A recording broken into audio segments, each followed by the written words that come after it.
वहीं मैं पार्क में बैठा अपने ख्यालों में गुम था कि एक बच्चे के शोर से मैं ख्यालों की दुनिया से निकलकर हकीकत में आ चुका था। अपनी जिंदगी की भाग दौड़ और उठक बैठक में इतना बिजी था कि पता ही नहीं चला कब ऑफिस से निकला और कब ये सड़कें मुझे रोज की तरह पार्क में ले आई। शायद रोज का मामला था मेरा, इसलिए सड़कों को भी मेरी मंजिल पता चल गई थी। मैं रोज ऑफिस से आकर आधा घंटा यहीं गुजारता था। घर जाकर भी क्या करना था मुझे, खाना खाकर सो जाता या कुछ देर मोबाइल पर फेसबुक और यूट्यूब देखकर वक्त गुजार देता। घर पर कोई इंतजार भी तो नहीं कर रहा था जिसके लिए जल्दी जल्दी ऑफिस का काम खत्म करके घर पहुंचूं।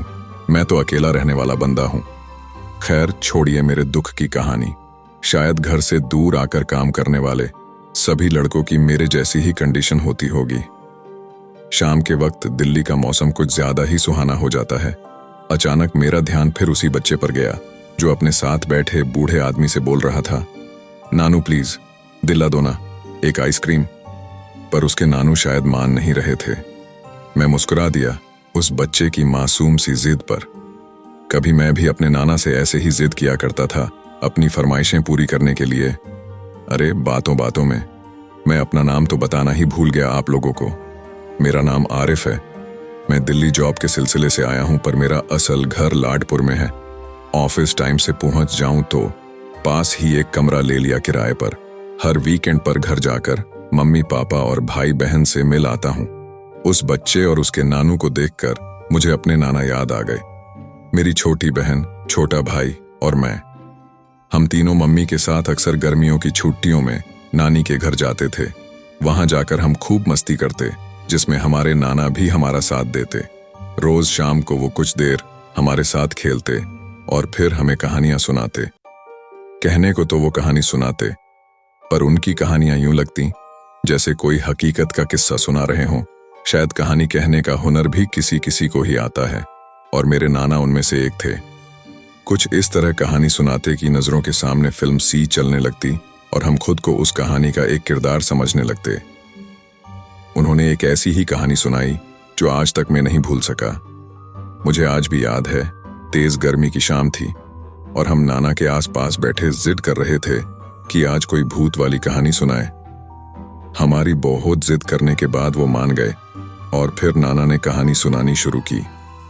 एक आदमी था जो जंगल की दूसरी ओर काम पर जाता और दिन ढलने से पहले अपने घर लौट आता। उसे काम पर जाने के लिए मजबूरन जंगल का रास्ता लेना पड़ता, क्योंकि कोई और रास्ता नहीं था सिवाय जंगल के। उसके साथ काम करने वाले साथी और वो साथ मिलकर जाते और साथ ही आते। इसी तरह उसके दिन रात गुजर रहे थे और वो अपने घर की दाल रोटी चला रहा था। एक दिन उसे अपना काम पूरा करने में कुछ देर हो गई। साथियों ने कहा, चल भाई, नहीं तो देर हो जाएगी और अंधेरा हो जाएगा। तुम लोग जाओ, मैं जरा काम खत्म करके आता हूं, आज दिहाड़ी लेकर जाऊंगा। उसने जल्दी जल्दी लकड़ी पर आरी चलानी शुरू की। ऐसे कैसे चलें जाए, तुमको अकेला छोड़कर। जंगल के बारे में अफवाहें नहीं सुन रखी क्या तुमने? अरे भाई, सब झूठी बातें हैं। क्या भूत हमारे लिए ही बैठे हैं? वैसे भी हमारा तो रोज का आना जाना है। अब तक तो भूत लोग भी हमको जान चुके होंगे। उस आदमी ने मजाक में कहा। मजाक तो ना बनाओ, चलो फिर। ठीक है, मैं चलता हूं, मेरे घर कुछ मेहमान आने वाले हैं आज। ठीक है, मैं भी जल्दी ही निकल जाऊंगा, बस काम पूरा होते ही। और यूं सभी साथी एक एक करके चले गए। वो आदमी काम पूरा करके जल्दी जल्दी घर लौट रहा था।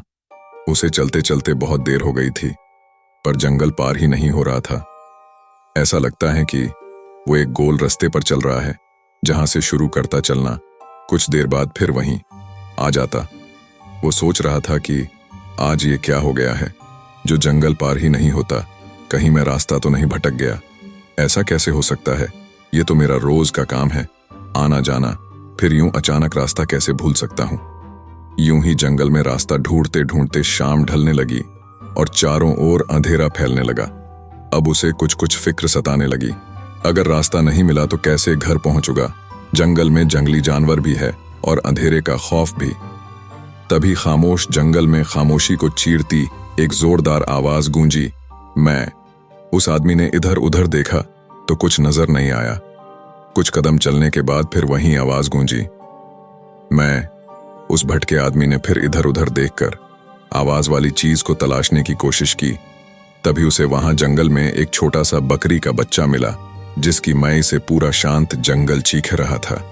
उस आदमी ने जंगल में इधर उधर देखा कि कोई चरवाहा या कोई बकरी आसपास है या नहीं, लेकिन दूर दूर तक कोई नजर नहीं आया।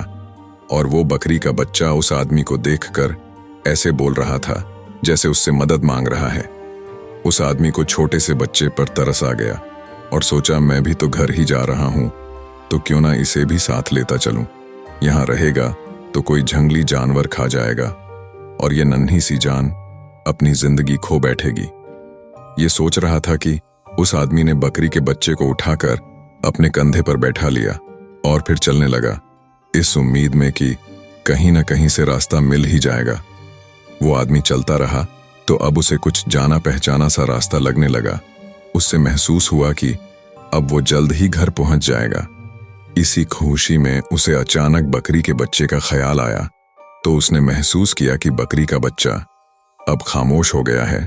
तो उसने बकरी के बच्चे की तरफ देखा और जैसे ही उसकी तरफ देखा तो वो बकरी का बच्चा उस आदमी की तरफ देखकर शैतान की तरह हंस रहा था। हंसी इतनी भयानक थी कि उसे कुछ कुछ डर लगने लगा। और जब उस आदमी की नजर उस बकरी के बच्चे के पीछे के पैरों पर पड़ी तो डर और भी ज्यादा हो गया। क्या देखता है कि जहां से उसने बच्चे को अपने कंधों पर बैठाया था, वहां से उसके पैर लंबे होते होते जमीन पर टच हो रहे थे। वो आदमी कभी बकरी के बच्चे को देखता तो कभी उसके मीटरों लंबे हुए पैरों को देखते ही उस बकरी के बच्चे को वहीं छोड़ दौड़ता भागता अपनी जान बचाने के लिए दौड़ा।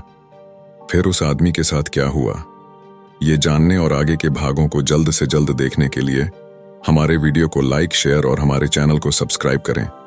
Thanks for watching. Good bye guys.